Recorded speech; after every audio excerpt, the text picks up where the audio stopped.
Assalamualaikum warahmatullahi wabarakatuh. Semangat pagi semuanya. Jumpa lagi kita di materi akuntansi pemerintah pusat.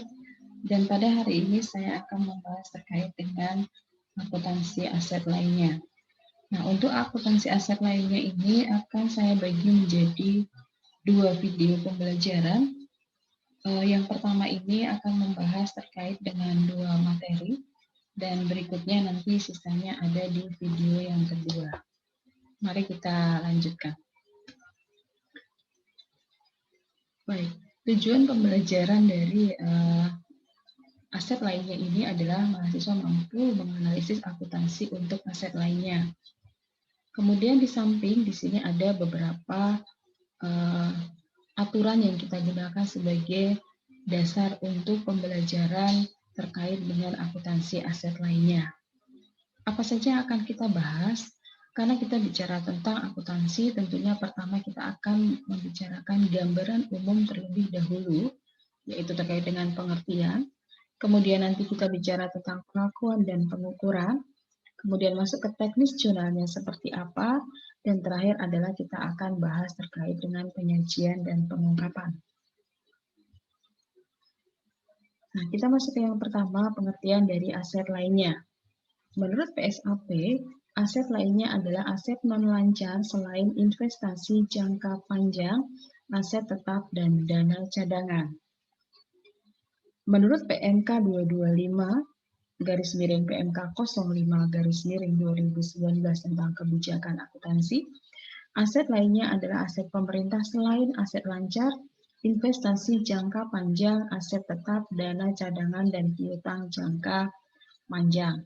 Di sini ada sedikit perbedaan di yang terakhir, yaitu memasukkan pengecualian piutang jangka panjang. Berikutnya ini adalah bagian terkait dengan posisi aset lainnya di dalam aktiva atau aset gitu ya. Ini sudah kita bahas di pembelajaran kita terdahulu ketika kita membahas tentang aset tetap. Kalau kita lihat di sini aset lainnya berada di bagian dari aset non lancar. Aset lainnya. Jadi nanti akan kita bahas terkait dengan aset tak berwujud, kemudian aset kerjasama kemitraan, aset penjualan angsuran yang jatuh tempo lebih dari 12 bulan, kemudian TGR, kas yang dibatasi penggunaan, dan aset tetap yang dihentikan penggunaannya. Untuk yang hari ini akan pada bagian 1 ini kita akan membahas tentang aset tak berwujud dan tuntutan ganti rugi. Ya. Kita masuk ke berikutnya terkait dengan klasifikasi aset lainnya. Yang termasuk aset lainnya menurut PSAP 02 adalah aset tak berwujud, tagihan penjualan angsuran yang jatuh tempo lebih dari 12 bulan, aset kerjasama dengan pihak ketiga atau kemitraan, dan kas yang dibatasi penggunaannya. Sementara menurut PMK 225 garis miring PMK 05 garis miring 2019 tentang kebijakan akuntansi, aset lainnya antara lain aset tidak berwujud, kemitraan dengan pihak ketiga, kas yang dibatasi penggunaannya, uang muka rekening BUN, aset lain-lain. TPA, TP, TGR yang jatuh tempo lebih dari 12 bulan dimasukkan ke dalam pos piutang jangka panjang.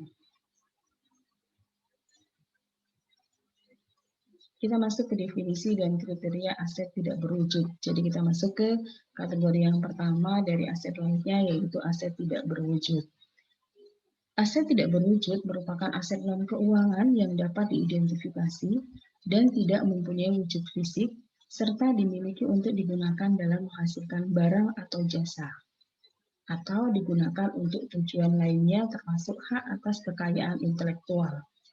Ini menurut PSAP 14 yang ada di dalam PMK 90, kemudian Bultek 17 dan PMK 225, PMK 0 garis miring PMK 05 garis miring 2019. Kriteria ATB aset tak berwujud menurut Bultek 17, aset non moneter yang dapat diidentifikasi, dapat dipisahkan, timbul dari kesepakatan yang mengikat, kemudian dikendalikan oleh entitas pemerintah, kemudian mempunyai potensi manfaat ekonomi di masa depan. Jadi yang bisa dimasukkan sebagai aset tak berwujud atau tidak berwujud di sini yang memenuhi kriteria 3 tersebut. Nah, kita masuk ke jenis dari aset tidak berwujud. Yang pertama adalah software, perangkat lunak, kemudian lisensi atau waralaba, gitu ya. Kemudian hak paten, hak cipta, kemudian hasil kajian pengembangan yang memberikan manfaat jangka panjang. Berikutnya adalah ATB yang mempunyai nilai sejarah atau budaya, kemudian ATB dalam pengerjaan. Untuk software ini tentunya teman-teman tahu banyak sekali software-software yang dikembangkan oleh pemerintah. Di bidang perbendaharaan sendiri sudah banyak sekali software yang dikembangkan oleh pemerintah, Sakti misalnya ya. Kemudian lisensi atau waralaba. Nah, ini yang kita harus coba cari kira-kira lisensi atau waralaba apa yang kemudian digunakan oleh pemerintah. Kalau di komersial tentunya banyak ya untuk lisensi atau waralaba ini. Di bidang makanan ataupun penjualan-penjualan juga banyak yang sifatnya adalah lisensi atau waralaba. Kemudian hak paten atau hak cipta. Hak paten di sini adalah hak untuk atas suatu produk yang diciptakan. Kalau hak cipta di sini lebih ke tulisan gitu kan ya, atau copyright. Nah, kemudian hasil kajian pengembangan yang memberikan manfaat jangka panjang. Ini bisa di bidang penelitian, tapi yang tentunya dampaknya bisa dimanfaatkan oleh pemerintah sebagai kebijakan jangka panjang. Kemudian yang berikutnya adalah nilai sejarah, ini terkait dengan aset-aset sejarah. Kemudian ada pembahasan tersendiri kalau untuk aset sejarah ini. Kemudian adalah ATB dalam pengerjaan. Ini adalah aset tetap yang masih dalam pengerjaan. Sama seperti yang di pertemuan sebelumnya kita bahas terkait dengan aset tetap yang dibangun sendiri di mana pada tanggal pelaporan itu belum selesai sehingga masuk dalam aset tetap dalam pengerjaan atau KDP. Nah, di sini juga seperti itu untuk aset tak berwujud yang dibangun sendiri, barangkali pada tanggal pelaporan itu belum selesai sehingga kita masukkan atau kita laporkan sebagai aktiva tidak berwujud dalam pengerjaan. Nanti kalau sudah selesai dibuktikan dengan BAST, baru kita reklasifikasi pindah ke aset tak berwujud sesuai dengan jenisnya. Saya lanjutkan. Ini adalah terkait dengan, ini masih jenis aset berwujud, tetapi kita lihat dari sudut pandang cara perolehan dan masa manfaat. Aset tidak berwujud bisa berasal dari pembelian, pengembangan secara internal, bisa juga dengan pertukaran, kerjasama dengan pihak lain, donasi atau hibah, kemudian warisan budaya atau sejarah. Ini yang disebut dengan intangible heritage asset, yang ini ada aturan sendiri untuk akuntansinya. Nah, masa manfaatnya gimana? Aktiva tidak berwujud dengan ada dua jenis di sini. Ada yang memang ada umur manfaatnya terbatas, dan ada aktiva tidak berwujud dengan umur manfaat yang tidak terbatas. Nah, terkait dengan pengakuan. Aset tak berwujud diakui jika dapat diidentifikasi, dapat dipisahkan, timbul dari kesepakatan yang mengikat. Kemudian dikendalikan, dikuasai, atau dimiliki oleh entitas. Dalam hal ini adalah entitas pemerintah. Kemudian, kemungkinan besar manfaat ekonomi dan sosial atau jasa potensial di masa mendatang mengalir kepada atau dinikmati oleh entitas. Biaya perolehan atau nilai wajar dapat diukur dengan handal. Menurut Bultec 17, untuk dapat diakui sebagai ATB, maka suatu entitas harus dapat membuktikan bahwa pengeluaran atau aktivitas kegiatan tersebut telah memenuhi yang pertama, definisi ATB, yang tadi di depan sudah kita jelaskan. Kemudian memenuhi kriteria pengakuan. Nah, sesuatu diakui sebagai ATB jika dan hanya jika memenuhi dua di bawah itu. Kemungkinan besar diperkirakan manfaat ekonomi di masa datang yang diharapkan atau jasa potensial yang diakibatkan oleh ATB akan mengalir kepada atau dinikmati oleh entitas, dan biaya perolehan atau nilai wajarnya dapat diukur dengan handal. Ini sama seperti ketentuan di dalam akuntansi lainnya, di mana kita baru bisa mencatat di dalam proses akuntansi, jurnal, buku besar, dan seterusnya ketika memang sudah dapat diukur.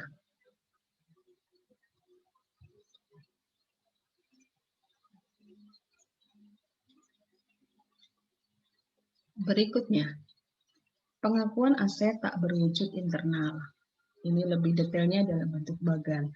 ATB yang diperoleh internal ada tahap penelitian atau riset, ada tahap pengembangan. Pada tahap penelitian atau riset tidak diakui sebagai ATB, namun diakui sebagai beban. Ini pada tahap persiapan.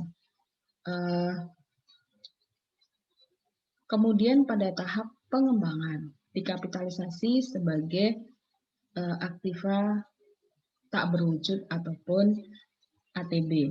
Karena biasanya untuk ATB ini nggak begitu saja selesai, kemudian langsung jadi sesuai dengan tujuan. Jadi untuk tahap pengembangan ini pun masih dikapitalisasi. Contohnya saja untuk sekarang Sakti. Sakti awalnya sudah dibuat, tetapi seiring dengan berjalannya waktu masih butuh pengembangan. Nah, pengembangan yang terkait dengan dengan aplikasi ini tentunya dikapitalisasi. Karena apa? Karena memberikan manfaat jangka panjang. Kemudian biaya pengembangan situs web diakui sebagai ATB jika dikembangkan melalui kontrak dengan pihak ketiga. Jika dikembangkan sendiri, maka harus memenuhi persyaratan pengakuan ATB yang berasal dari pengembangan.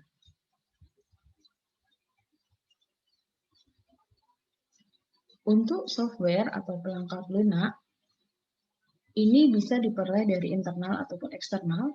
Nah, kalau di internal ini tidak diakui sebagai ATB. Kemudian kalau internal itu eksternal itu diakui sebagai ATB.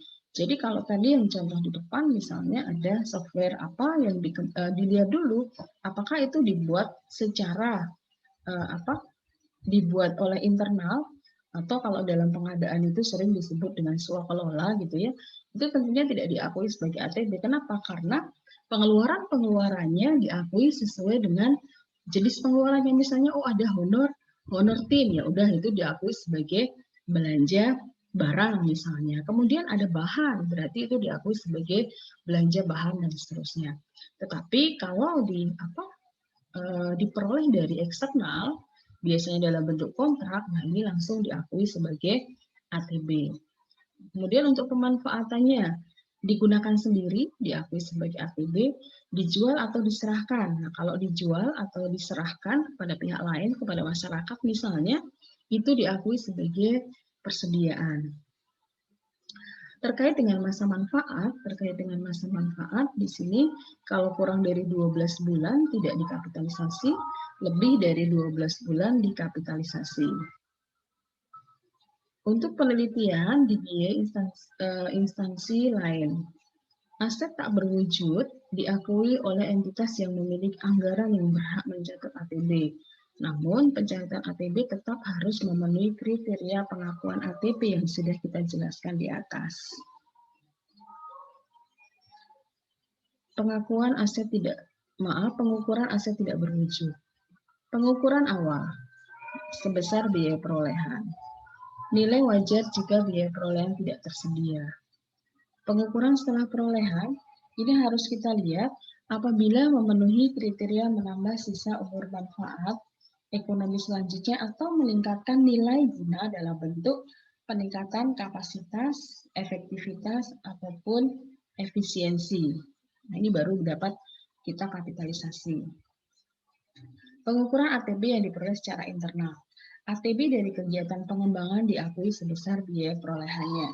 Pengeluaran yang awalnya telah diakui oleh entitas sebagai beban tidak boleh diakui sebagai bagian dari harga perolehan ATB di kemudian hari. Khusus pengembangan software komputer, pengeluaran tahap pengembangan aplikasi dikapitalisasi. Amortisasi aset tidak berwujud.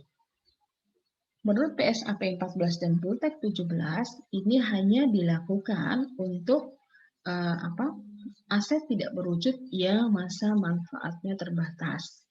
Jadi untuk ATB dengan masa manfaat terbatas diamortisasi selama masa manfaat dengan asumsi nilai residunya adalah 0. Kemudian ini bisa menggunakan metode garis lurus, metode saldo menurun ganda, ataupun metode unit produksi. Ini kalau menurut PSAP 14 dan Bultek 17. Namun ada peraturan di bawahnya yang dikeluarkan oleh Kementerian Keuangan, ini terkait PMK ya, yang digunakan untuk amortisasi ATB ini adalah metode garis lurus. Nah, untuk ATB yang tidak mempunyai masa manfaat atau masa manfaatnya tidak terbatas, itu tidak dilakukan amortisasi. Ya, bagaimana kita mau melakukan amortisasi kalau misalnya masa manfaatnya tidak diketahui? ATB disajikan sebesar nilai tercatatnya, yaitu biaya perolehan ATB tersebut dikurangi dengan akumulasi amortisasi. Ini penyajiannya di neraca. Amortisasi aset tidak berwujud masih lanjut ya. Ini merupakan alokasi harga perolehan ATB secara sistematis dan rasional selama masa manfaat. Hanya dapat diterapkan pada ATB yang memiliki masa manfaat terbatas. Objek amortisasi apa? Software komputer, lisensi, waralaba, hak cipta, dan hak paten. Ketika memang ada masa manfaatnya.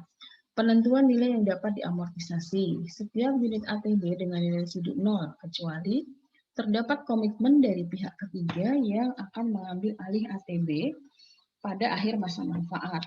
Terdapat pasar aktif atas aset tersebut. Metode garis lurus ini yang digunakan diterapkan setiap semester sesuai dengan periode laporan keuangan pemerintah.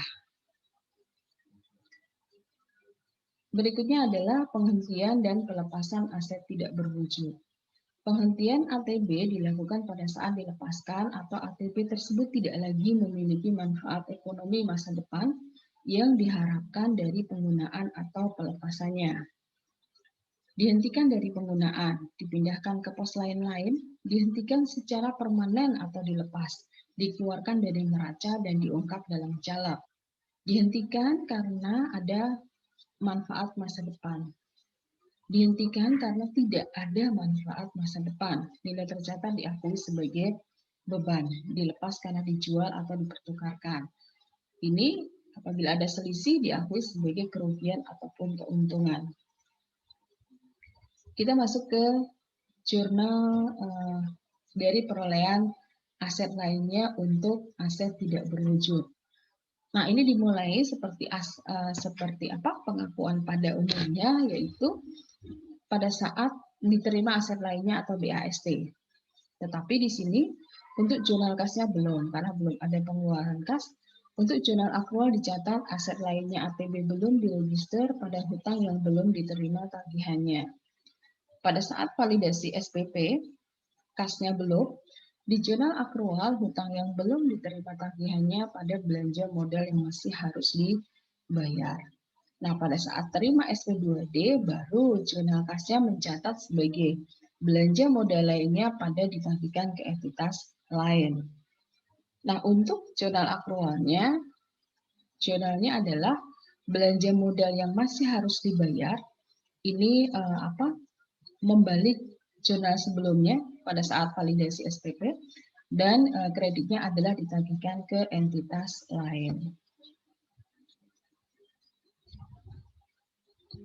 Masih di perolehan aset, sekarang adalah pengakuan aset definitif.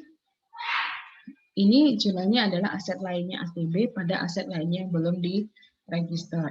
Bila saat tanggal pelaporan perolehan ATB belum selesai, Nah, ini jurnal kasnya tidak ada jurnal, tapi di jurnal akrual kita masukkan atau kita sajikan sebagai ATB dalam pengerjaan pada aset lainnya yang belum diregister.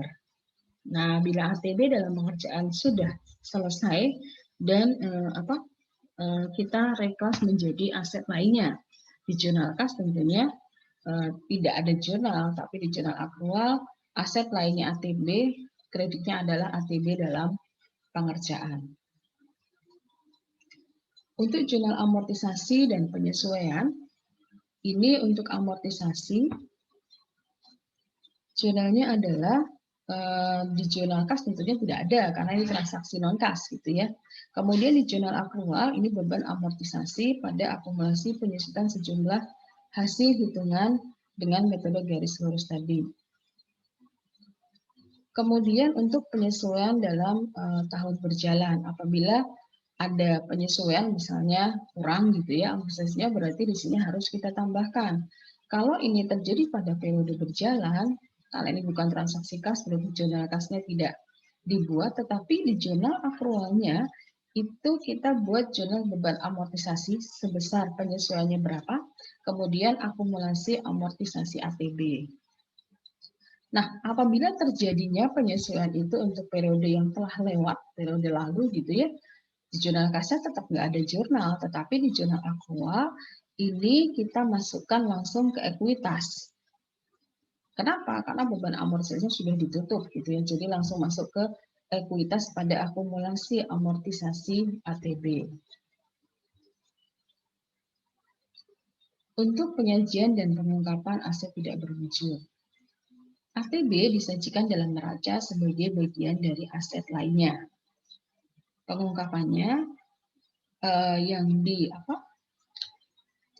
yang dimasukkan di dalam caleg ya, kira-kira itu adalah masa manfaat dan metode amortisasi. Kemudian nilai tercatat brutonya berapa, jumlah amortisasi yang telah dilakukan, dan nilai buku aset tidak berwujudnya. Penambahan maupun penurunan nilai tercatat pada awal dan akhir periode, termasuk penghentian dan pelepasan aset tidak berwujud. Berikutnya adalah tagihan atau TPA TP-TGR yang lebih dari 12 bulan. Pengakuannya seperti apa untuk TPA, TP, dan TGR? Untuk TPA ini adalah BAST ditandatangani, tagihan penjualan angsuran ya. Kemudian untuk tuntutan perbendaharaan itu pada saat SK TJM atau surat pembebanan dari BPK terbit. Untuk TGR itu pada saat SK TJM atau surat ketetapan dari pengadilan terbit. Diukur sebesar apa? Sebesar nilai nominal dikurangi dengan angsuran setoran yang dibayar ke kas negara.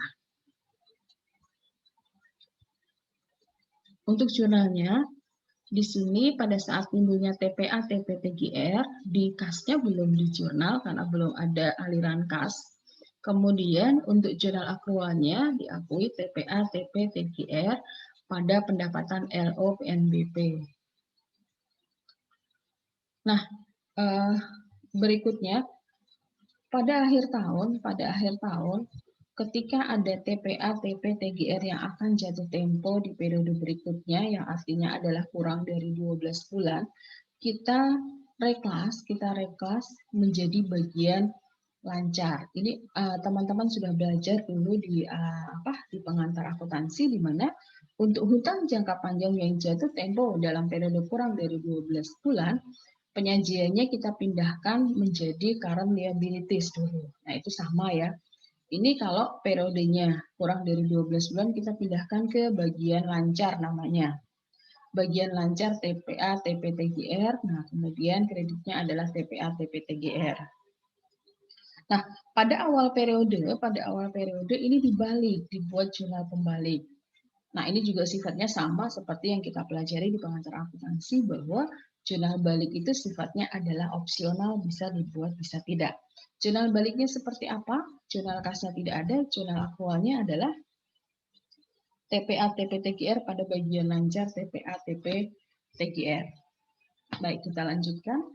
Untuk penerimaannya, apabila kita membuat jurnal pembalik gitu ya, tadi di jurnal akrual saja. Nah, untuk pada saat penerimaan di jurnal kasnya diterima dari entitas lain pada pendapatan LRA PNBP. Sementara untuk jurnal akrualnya diterima dari entitas lain pada TPA TP TGR. Jadi tetap pada TPA TP TGR karena sudah dibalik. Nah, apabila kita tidak membuat jurnal pembalik, di jurnal kasnya sama ya, diterima dari entitas lain pada pendapatan LRA. Kemudian di jurnal akrualnya diterima dari entitas lain. Nah, kreditnya di sini adalah bagian lancar TPA TP TGR. Seperti itu. Oke, baik teman-teman, itu pembahasan terkait dengan aset tak berwujud dan TPA TP TGR. Berikutnya kita akan bahas materi aset lainnya di bagian 2. Terima kasih. Assalamualaikum warahmatullahi wabarakatuh.